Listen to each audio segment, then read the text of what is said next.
Eu começo, não quero mais parar. Agradeço a Deus por esse momento de nós estarmos aqui e quero orar com os irmãos para que o Senhor fale aos nossos corações nessa manhã e que Ele complemente a sua mensagem que Ele tem para nós. Oremos. Paizinho, na Tua casa nós nos encontramos, ó Deus, nessa manhã para estudar a Tua palavra, Pai. Deus, nós queremos pedir a Tua direção nesse momento, ó Pai, para que o Senhor use a Tua palavra para falar conosco, para falar aos nossos corações.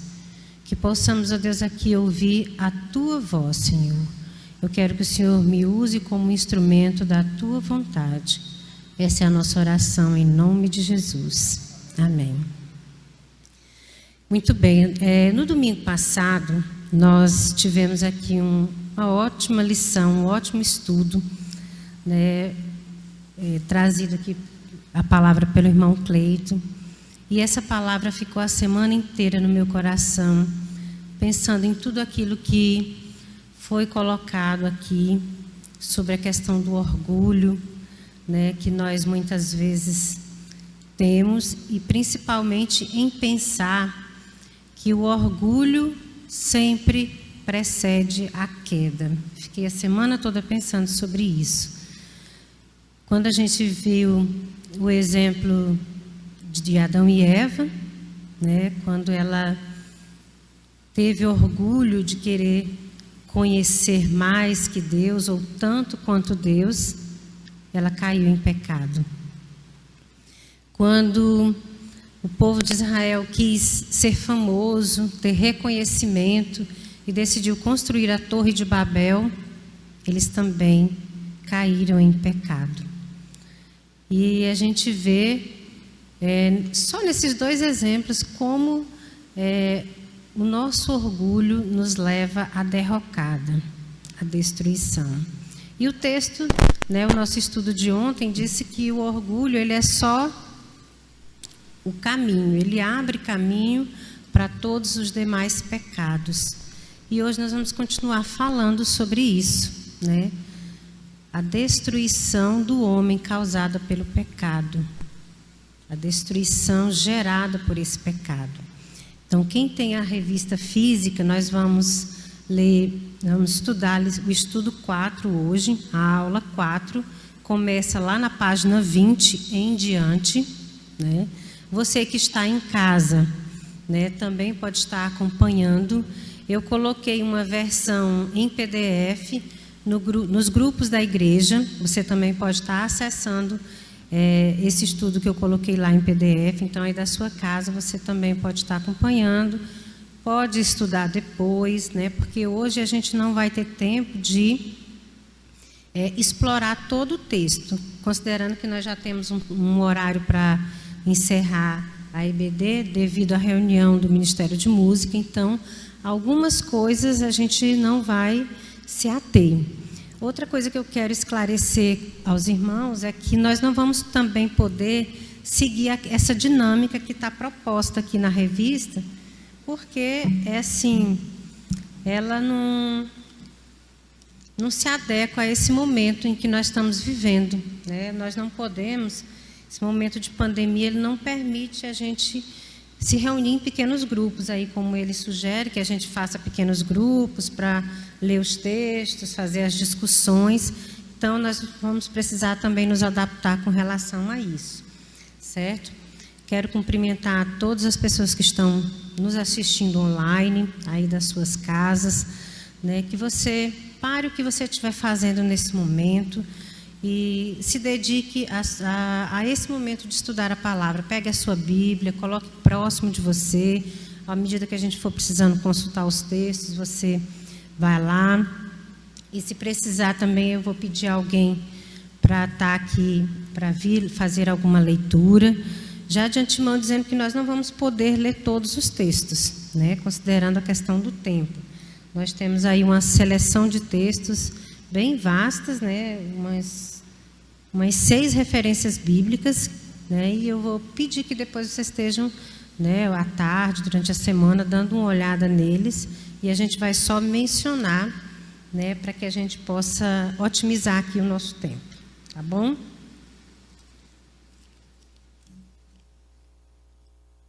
Na revista, aí na página 20, quando ele fala, sugere o debate de 15 minutos em pequenos grupos, aí ele menciona alguns textos que seriam para a gente fazer a leitura. O primeiro é de Gênesis, no capítulo 4, aí ele coloca de 6 a 10, mas eu lendo o texto, achei que é conveniente a gente voltar até o versículo 1, né, e ler do versículo 1 ao verso 10. Esse texto bíblico aí, ele vai falar sobre o assassinato, né, de Abel, aquele momento lá em que Caim se sente rejeitado por Deus por causa da oferta dele que não foi recebida pelo Senhor, e por causa disso ele vai e comete o primeiro homicídio, né, da história.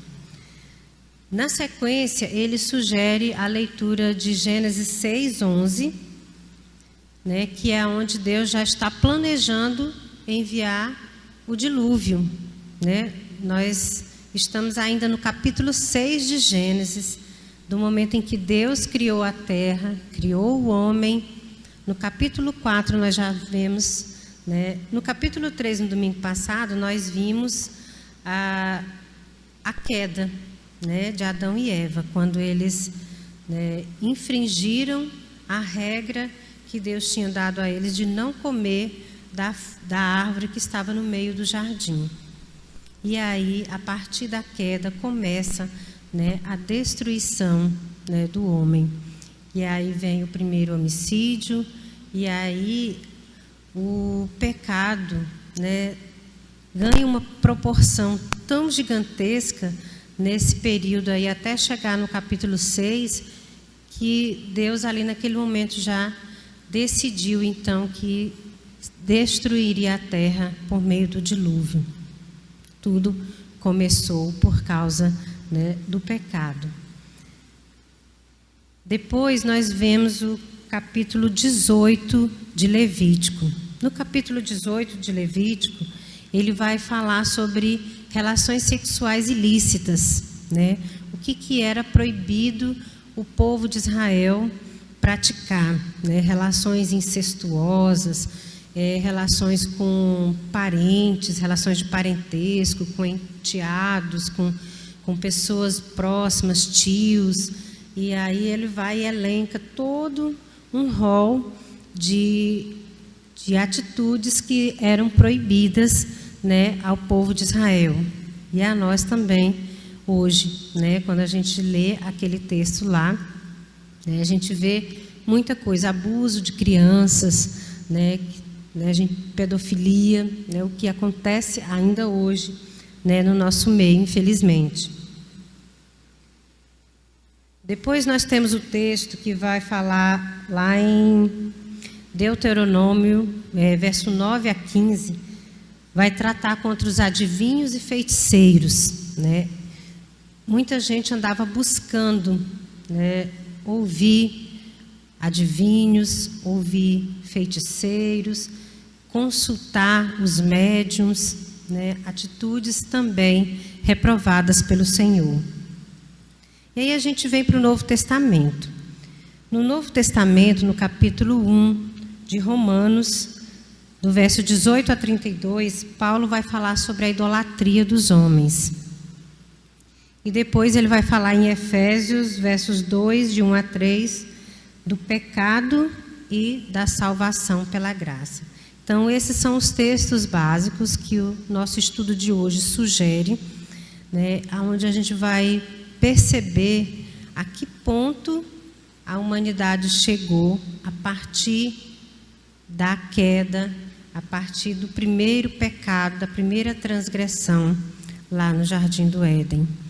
E aconteciam tantas coisas horríveis, né? Quando você vê o texto assim, aí você faz uma comparação com o nosso século de hoje, com o nosso tempo atual, e aí a gente pensa assim, e a gente pensa que é só hoje que o mundo está perdido, né? A gente gosta de usar essa expressão, eita, que o mundo está perdido. E o mundo já está perdida há bastante tempo, né? Há muito tempo. O texto aqui da página 20, aqui do lado direito na revista de vocês, diz assim: após a deliberada rejeição dos humanos a Deus, a situação, como esperado, rumou para a depravação. A partir do momento em que a humanidade deixou de lado a amizade com seu Criador, Satanás teve livre acesso para seduzi-la e arrastá-la para um estado próximo à animalização. Deuteronômio 18:10, por exemplo, menciona uma lei que proibia os sacrifícios de crianças a Moloque, um deus da época. Isso é horripilante, né, da gente pensar que os pais ofereciam as crianças em sacrifício a esse deus Moloque. Olha só aonde Satanás arrastou a humanidade, né? Próximo à animalização, ele está dizendo aí. Né? Por isso que o título aqui do nosso estudo diz a destruição gerada pelo pecado. O homem realmente se destruiu por causa das suas escolhas, por causa de escolher desobedecer. Então, naquela época, a eliminação de crianças e adolescentes era permitida e a sociedade aceitava isso, né? É um dos temas muito citados na Bíblia, abrangendo o infanticídio, que é o assassinato de crianças cometido pelos próprios pais, né? E os homicídios, né? Que é um assassinato praticado por qualquer pessoa. A prática do infanticídio era aceita pelas sociedades antigas, sendo facultado aos pais escolher ou renegar o filho recém-nascido. Para nós, essa é uma hipótese que a gente nem considera, né? Então, parece assim que o homem de antigamente ainda era mais perverso do que nós, né? Porque a gente não resiste a uma carinha, né? Quando a gente se depara com um bebê, né? A gente sempre, né, se derrete, a gente se apaixona por um bebê, né? E os pais, naquele tempo, eles tinham essa livre liberalidade de decidir se eles queriam aceitar ou rejeitar aquele bebê. Pegar aquele bebê e sacrificar para um Deus qualquer, ainda que se fosse para o verdadeiro Deus, né, que Deus requereu isso de Abraão apenas, mas não deixou Abraão consumar, né? Então, é um estado de calamidade pecaminosa que a humanidade estava vivendo ali naquele momento. As relações incestuosas e o abuso sexual de crianças também se tornaram comuns para algumas nações vizinhas a Israel. Então, para além de uma lista moralista, fruto de um capricho divino, as Escrituras trazem leis de proteção à vida e aos mandados culturais, sociais e espirituais. Então, nesses textos que eu mencionei a vocês, a Bíblia nos traz, né, uma demonstração de como estava a situação de pecado que a humanidade estava vivendo a partir da queda, a partir do primeiro momento lá em que Adão e Eva pecaram. E no Antigo Testamento, o autor aqui do nosso estudo, ele faz um questionamento do que seria pecado, né? O que vem a ser pecado? O que, de repente, uns acham que é pecado, o outro acha que não tem nada a ver, não tem problema, né? Não, está tudo bem fazer isso, né? O que mesmo deve ser pecado, então? E aí, o autor traz alguns conceitos aqui para a gente pensar sobre o que é pecado. No Antigo Testamento, é possível encontrar as seguintes palavras relacionadas ao pecado: atá, que significa basicamente errar, tornar-se culpado; et, que significa erro, malogro; auã, iniquidade; pecha, transgressão, infração; Fica claro, portanto, que o pecado é geralmente visto como uma transgressão direta à lei de Deus, evidenciada por um erro moral que torna o sujeito ou nação culpados diante de Deus. Entretanto, os profetas do Antigo Testamento, para os profetas do Antigo Testamento, o pecado é muito mais que uma violação de regras. Ele significa o rompimento de um relacionamento pessoal com Deus. Como diz Isaías 59:2, mas as suas maldades separaram vocês do seu Deus. Os seus pecados esconderam vocês o rosto dele, esconderam de vocês o rosto dele, e por isso ele não nos ouvirá. A gente tem bem essa cena quando Adão e Eva se escondem no jardim da presença de Deus logo após o pecado.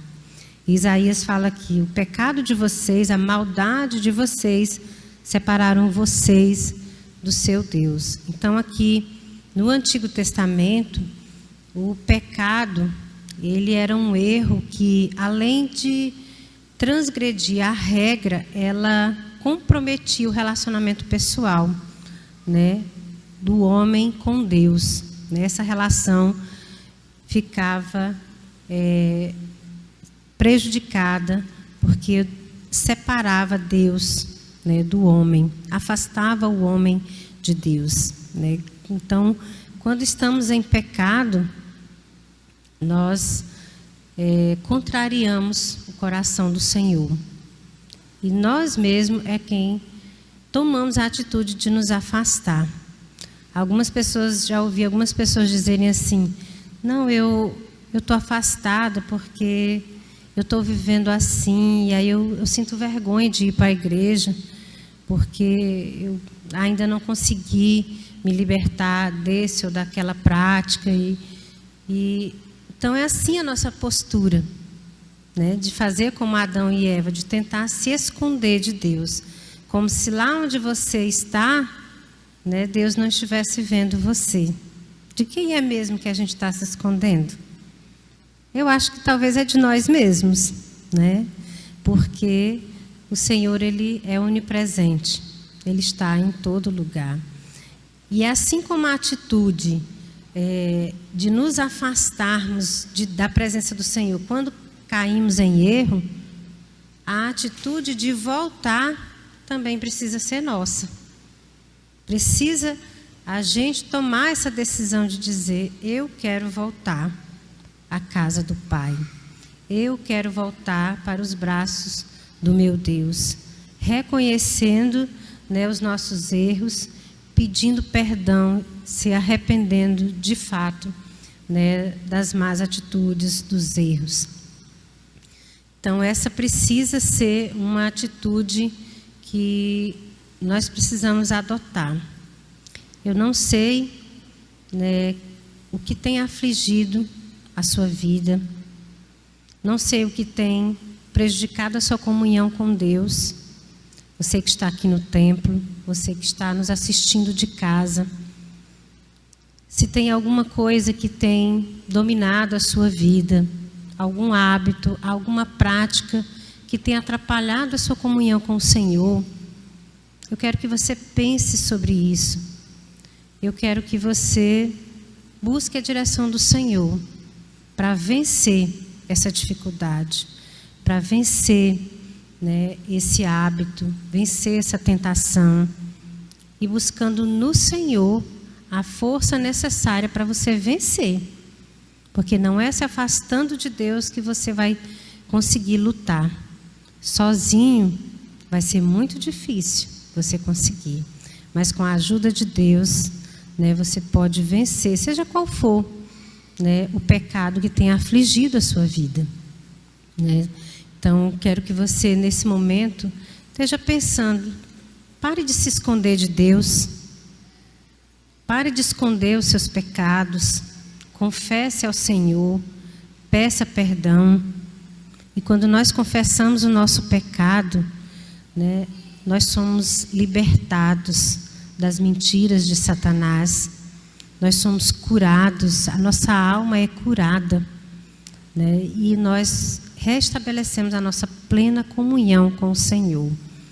Nós restabelecemos a alegria de servir ao Senhor, de estar na presença do Senhor.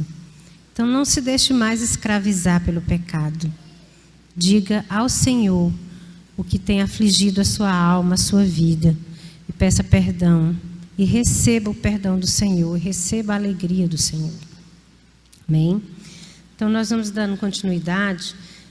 Nós vimos o que era considerado pecado no Velho Testamento. Agora, no Novo Testamento, o Novo Testamento destaca as seguintes palavras: amartano, não acertar o alvo, ou atingir o alvo errado. Amartia significa transgressão, pecado, em referência a atos específicos. Nas cartas do apóstolo Paulo, o pecado é exposto como uma força em si, que opera no homem e o mantém cativo. Por vezes, o pecado é personificado, como em Romanos 7:20. Ora, se faço o que não quero, já não sou eu quem o faz, mas o pecado que habita em mim. De forma geral, o Novo Testamento apresenta o pecado como não acertar o alvo correto. Ou seja, não é um ato passivo, mas uma intenção determinada em não se conformar à vontade de Deus. Portanto, o pecado está relacionado com a incapacidade de se viver em conformidade ao que Deus espera. Esse texto que Paulo diz, ele fala assim que o que ele quer, ele não consegue fazer. O que ele não quer fazer, ele acaba se vendo praticando. Então, é uma luta constante da carne contra o espírito. E aí vence aquele que é mais alimentado, né? Já tenho ouvido isso. O que você tem alimentado mais? O espírito ou a carne? Você tem sido mais carnal ou mais espiritual? Então, nós precisamos lutar contra a nossa carne para a gente poder viver o que Deus espera de nós. Deus espera de nós que nós vivamos em comunhão, que nós nos aproximemos dele, que nós restabeleçamos o nosso relacionamento de intimidade, de comunhão com ele. Deus não quer viver separado de nós, viver longe de nós. Ele nos quer próximos dele. E como se sabe o que Deus espera para nós? E para nós é que vivamos como filhos, em profunda intimidade com ele e em humildade e submissão ao seu senhorio. Paulo escreve sobre o propósito de Deus para nós. Ele diz aqui em Efésios 2, de 1 a 7, que está transcrito na revista, e eu vou ler com os irmãos. Aí na página 21. Vocês estavam mortos em suas transgressões e pecados, nas quais costumavam viver, quando seguiam a presente ordem deste mundo e o príncipe do poder do ar, o espírito que agora está atuando nos que vivem na desobediência. Anteriormente, todos nós também vivíamos entre eles, satisfazendo as vontades da nossa carne, seguindo os desejos e pensamentos. Como os outros, éramos por natureza merecedores da ira. Todavia, Deus, que é rico em misericórdia, pelo grande amor com que nos amou, deu-nos vida juntamente com Cristo. Quando ainda estávamos mortos em transgressões, pela graça vocês são salvos.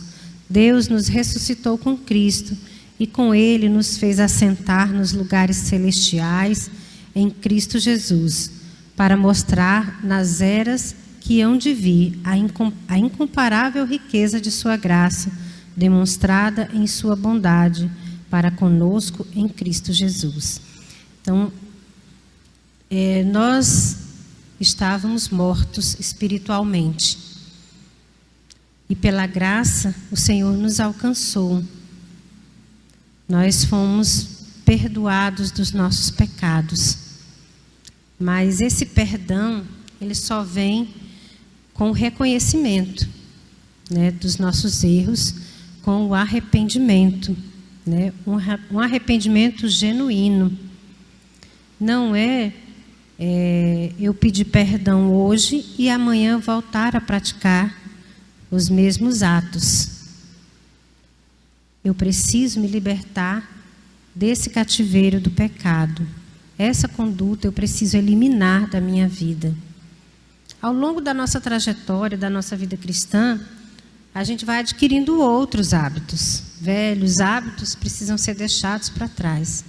À medida que a gente percebe que uma atitude nossa, uma palavra, uma forma de tratar as pessoas, isso tem desagradado ao coração de Deus, tem dado mau exemplo como discípulo de Cristo, né? Eu preciso abandonar essas práticas.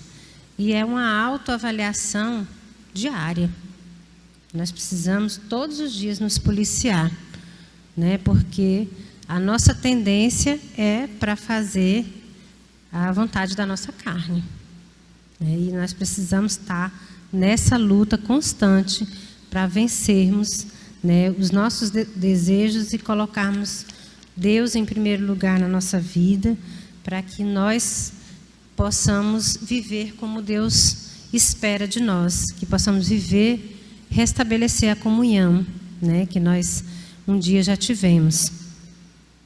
E como definir pecado hoje, né? A parábola do filho pródigo ajuda a responder. Podemos derivar o conceito do pecado avaliando suas consequências na vida humana. A primeira consequência é o entorpecimento. O pecado anestesia a alma. A pessoa começa a viver sem se dar conta de como está vivendo. Esse estado de anestesiamento, ele é muito grave. As pessoas passam a viver de maneira tão dissoluta que o pecado já não incomoda mais ela.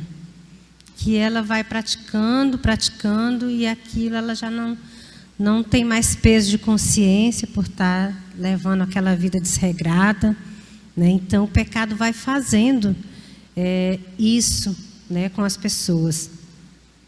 A pessoa perde a capacidade de enxergar a si mesma, de perceber o risco a que submete a sua vida e não tem mais régua com que avaliar seus comportamentos. Ele não tem mais limite, não tem mais parâmetro, tudo está valendo. Perde o juízo, o bom senso, sai de si, perde a cabeça. O pecado é aquilo que arrebata e que nos cega e nos faz cativos de um objeto de desejo. O pecado é o que nos rouba a autonomia, controla a nossa vontade, a nossa revelia. Então, isso é pecado. Quando você perde o juízo, provavelmente está vivendo uma situação de pecado. Então, nós precisamos avaliar, né, como tem sido a nossa conduta, né, como nós temos nos portado, nós temos deixado nos dominar pelas nossas vontades, pelos nossos desejos, pelo nosso ego, pela vontade de realizar as nossas próprias vontades. O pecado nos faz perder o contato com nossa identidade. A gente já nem se reconhece mais, né, de tanto viver, né, numa situação contrária à palavra. É como se outra pessoa passasse a viver, pensar, sentir e falar em nosso lugar. O pecado tem a capacidade de roubar o ser humano de si mesmo. Então a gente vê, quando eu penso nesse estado, eu vejo, me remete assim a pessoas que têm a vida dominada pelos vícios, né? Quando a gente vê alguém que é dominado pelo álcool, pelas drogas, né, pela prostituição, e a gente percebe que aquela pessoa está completamente entregue. ela não sabe nem quem é ela mais, nem se reconhece mais.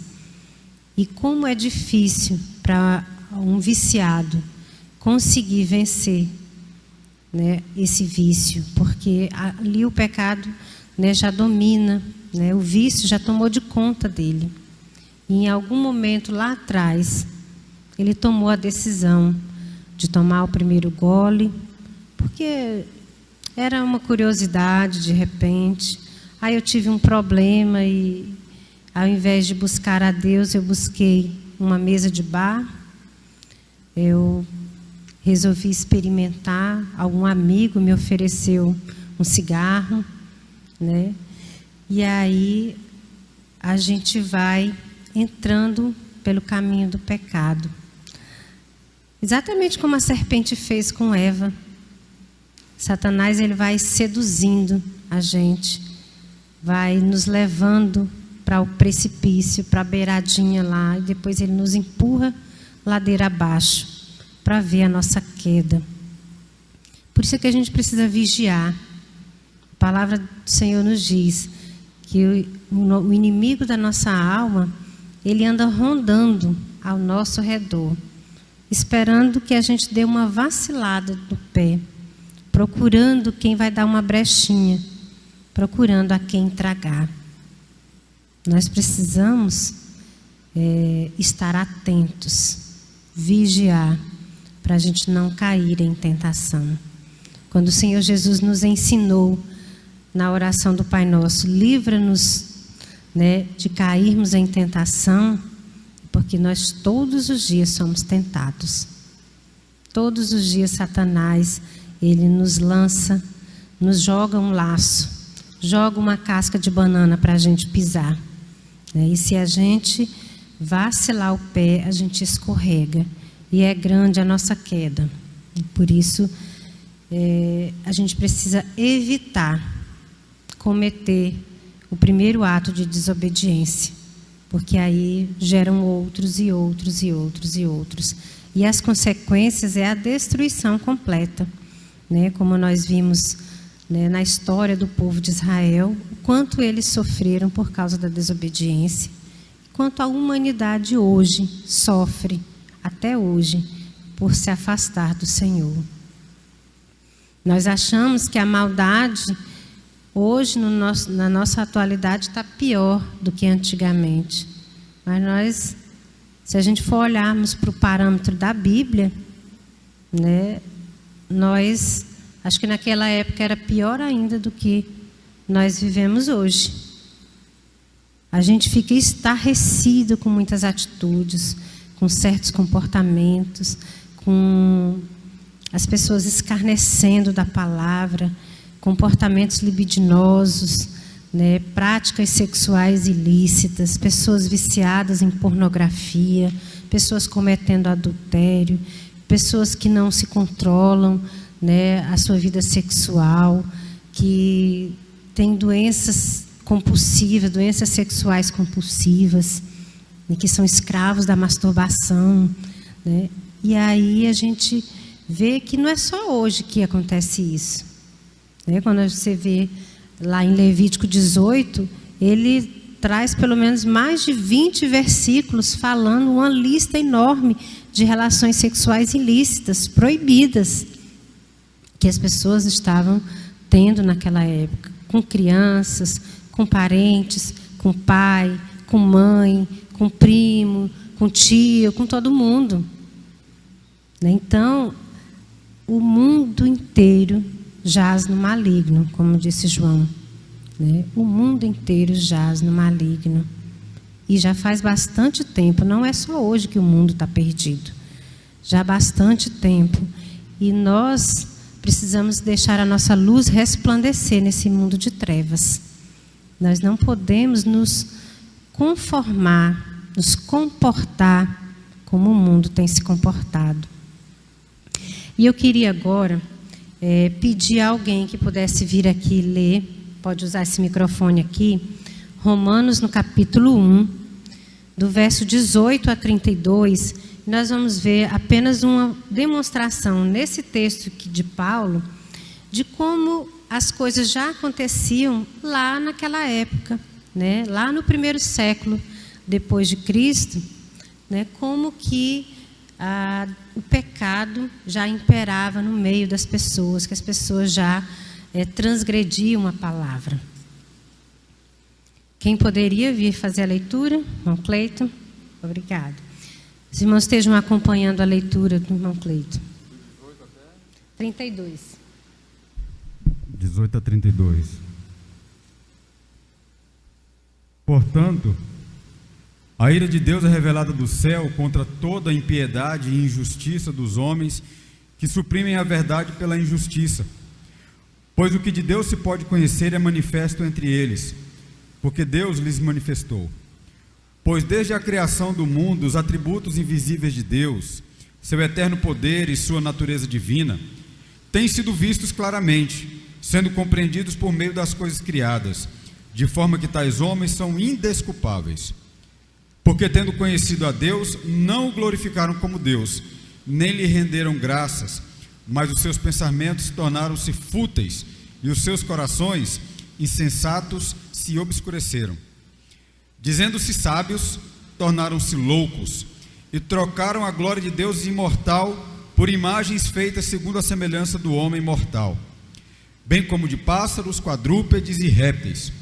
Por isso, Deus os entregou à impureza sexual, segundo os desejos pecaminosos dos seus corações, para a degradação dos seus corpos entre si.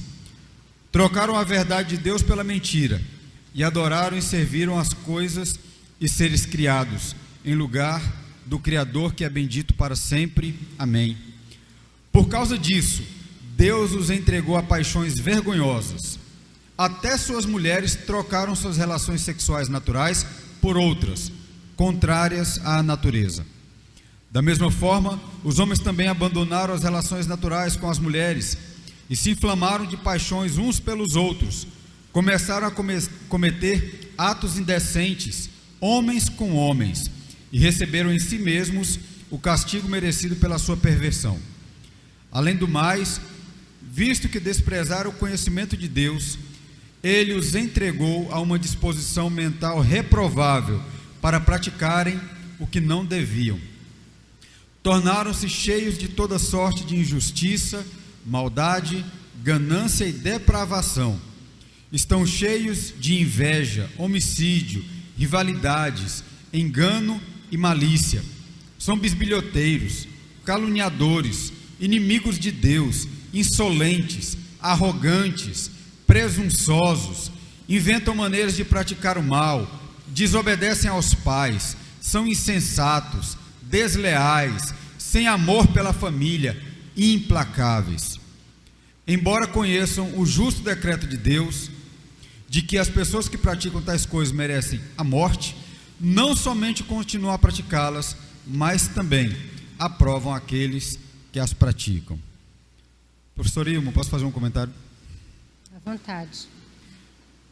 Eu até comentei ali no chat do YouTube, e quero aproveitar a oportunidade para comentar com os irmãos aqui. Os versículos 24, 26 e 28 usam um verbo que eu acho assim, uma das expressões mais duras para nós. Que eu até uma vez, inspirando neles, que eu já falei alguma coisa parecida com meus filhos, que é o seguinte: em vez de castigar e dizer, você não pode mais, a Bíblia diz que Deus foi o seguinte com um pecador rebelde: vai, faz agora o que você quiser, e você está longe de mim. Porque diz assim, verso 24: por isso Deus os entregou à impureza sexual. Verso 26: por causa disso Deus os entregou a paixões vergonhosas. Verso 28: além do mais, visto que desprezaram o conhecimento de Deus, Ele os entregou a uma disposição mental reprovável. Repetir 3 vezes esse mesmo verbo nessa passagem aqui, 24, 26 e 28, repete a mesma coisa. Por causa dessa rebeldia, Deus os entregou. É tipo assim, a gente está batendo o pé, dizendo, Deus, eu quero pecar. Deus fala assim, então vai. Você não quer então estar perto do seu pai? Então vai. Aí a pessoa é tipo assim, é ladeira abaixo, aí racha a cara, se arrebenta, se lasca. Aí é que vai assim, pai, Aí Deus é misericordioso, continua recebendo a gente de volta, né? Mas eu chamo a atenção para esse fato aqui, de que uma das coisas muito fortes que acontece é Deus falar assim: está entregue a tua vontade agora, se é a tua vontade que é boa. Obrigada, irmão Cleito, pela participação. E realmente essa fala que o irmão Cleito coloca é justamente para nos dar aquele choque de realidade, para a gente ver o quanto a gente pode realmente chegar ao fundo do poço, ao fundo da maldade, né, e nos destruirmos, querendo seguir, né, as nossas vontades, aos nossos desejos, e quão profundo, né, no poço do pecado a gente pode descer quando a gente toma a decisão de pecar, de desobedecer ao Senhor, de viver, né, conforme as nossas vontades. Então Deus, né, realmente, né, deixa a gente seguir, né, o nosso caminho. Então, quando a gente analisa muitos fatos que o mundo vive hoje, né, que o Brasil vive, a gente pode parar para pensar que, né, a gente está colhendo frutos das nossas práticas, né? O Brasil está assim, tem muita corrupção, tem assassinatos, tem prostituição, tem abuso de crianças, né? Tem tantas coisas que é resultado das nossas condutas, né? Da conduta do homem que está em pecado. E aí a gente diz: mas por que Deus permite certas coisas acontecer? Deus permite. Você não quer? Então Deus manda você seguir a sua orientação, a sua cabeça. Não é você que quer saber mais, igual Eva queria saber? Então eu estou dizendo para você que o melhor para você é ficar em casa, né? Debaixo das minhas asas, protegidos por mim, o seu Pai. Né? Mas você quer ganhar o mundo, né? Você quer conhecer o que o mundo tem para oferecer, experimentar, né? Um exemplo claro disso é a história do filho pródigo, né? Que ele estava muito bem protegido, resguardado, amado dentro da casa do pai. E aí ele decidiu ir conhecer o mundo, né? E a sua derrocada foi grande, até ele chegar ao ponto de estar comendo com os porcos, largado pelo mundo. E ele se lembrou que na casa do pai, muitos empregados do pai dele comiam melhor do que ele. Então, às vezes, Deus realmente deixa em muitos momentos, né? Deus tem a providência, dá os livramentos, tira a gente de situações, é verdade. Mas quando a gente está em obediência ao Senhor, quando a gente está em desobediência, Deus deixa rolar.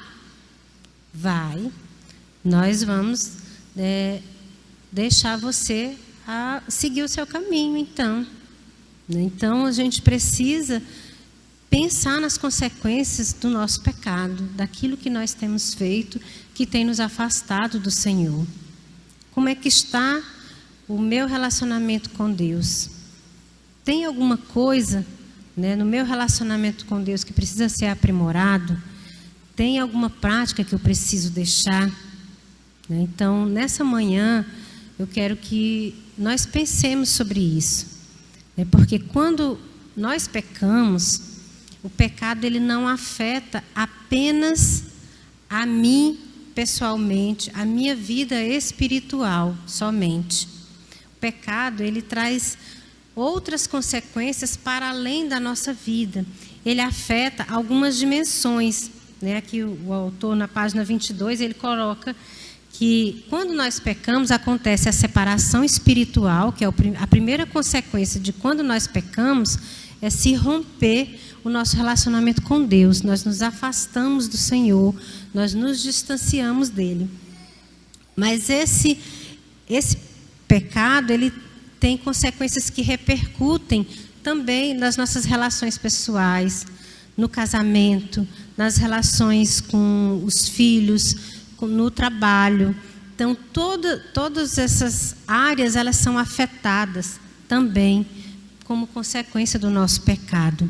Então, quando a gente toma a decisão, né, de desobedecer ao Senhor, de ter atitudes que ferem, né, ao coração de Deus, essas atitudes, elas não estão prejudicando a mim somente, né, a minha vida espiritual, mas a minha vida terrena aqui com relação às outras pessoas, né, e isso também é afetado. Em função do pecado, o homem passou a sofrer a falta de unidade no que tange a seus aspectos imateriais. O pecado desestabilizou a harmonia inicial do homem e, devido a isso, ele não pode mais se portar de maneira irrepreensível diante da lei de Deus. E o ser humano não perdeu apenas a comunhão com Deus e a harmonia consigo, mas separou-se também de seus semelhantes. Disse o homem à mulher: foi a mulher que me deste por companheira, que me deu o fruto da árvore e eu comi. Estava aí instalado o primeiro conflito do homem, se manifestando no contexto matrimonial. A mulher, ele declarou, seu desejo era para seu marido, né? Deus falou para a mulher. Seu desejo agora, mulher, porque você pecou, será para o seu marido e ele a dominará. E ao homem declarou: visto que você não deu ouvido, que você deu ouvidos à sua mulher e comeu do fruto da árvore a qual eu ordenara que não comesse, né? Qual é a consequência?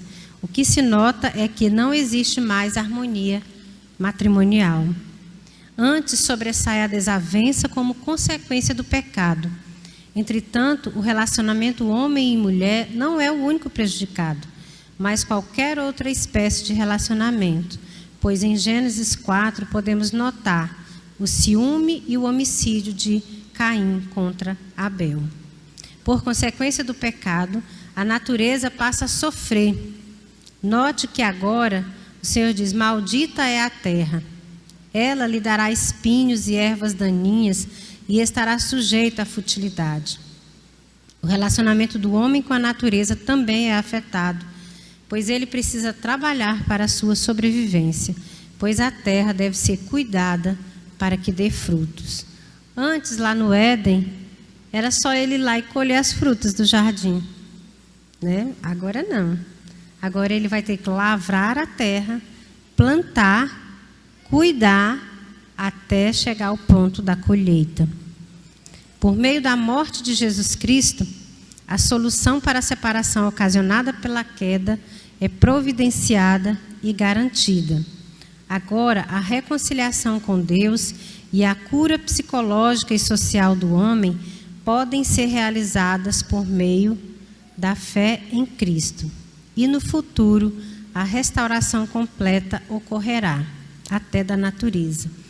Então, o texto nos apresenta aí a solução que Deus nos trouxe, para que nós tenhamos a reconciliação com o nosso Deus, para termos a nossa cura espiritual, o restabelecimento dos nossos relacionamentos, né, com os nossos familiares, né, com as pessoas, com a nossa comunidade cristã, com o corpo de Cristo.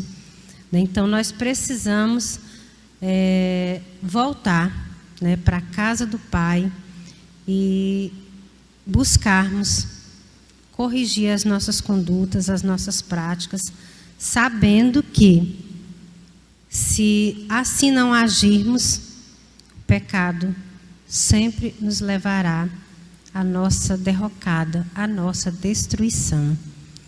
Então, como discípulo de Jesus, nós precisamos buscar todos os dias, né, pedir ao Senhor que sonde o nosso coração. Senhor, vê se há em mim algum caminho mau. Me corrige, fala ao meu coração aonde eu posso ser melhor, o que eu preciso corrigir. E o Espírito Santo falará ao seu coração.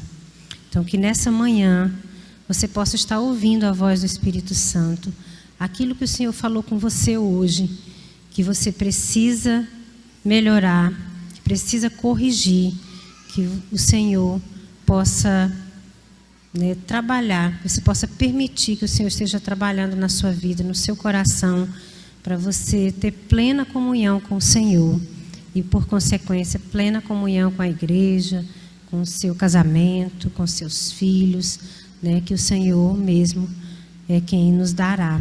Ele mesmo nos promete restabelecer a nossa comunhão com Ele. Amém? Que Deus possa completar essa palavra aos nossos corações nessa manhã e que possamos à noite retornarmos para estarmos cultuando ao Senhor e que você possa ter um bom almoço, uma boa tarde de descanso, abençoados na presença de Deus. Amém? Vamos orar. Bondoso Deus e Pai, nós te louvamos, ó Deus, porque nessa manhã o Senhor falou aos nossos corações, o Senhor nos fez perceber, nos fez entender o quanto o seu coração, ó Deus, fica triste, magoado, quando nós decidimos nos afastar de Ti, quando decidimos não dar ouvidos à Tua palavra, quando nos afastamos da Tua presença, Senhor. E, ó Deus, nós entendemos que o Senhor quer sempre o melhor para nós. Deus espera de nós um relacionamento de intimidade, de comunhão, Senhor. Ó Deus, coloca no nosso coração cada dia o desejo de estar sempre na Tua presença, de buscarmos sempre os Teus caminhos, ó Deus. Pai, fala aos nossos corações continuamente. Mostra-nos, ó Deus, quais caminhos precisam ser corrigidos, quais posturas, quais condutas. Ó Deus, que o Senhor possa estar iluminando cada dia os nossos caminhos. Sê conosco, guarda-nos durante todo esse dia. E essa oração que nós fazemos agora, Pai, agradecidos em nome de Jesus. Amém. Um bom dia, até mais à noite.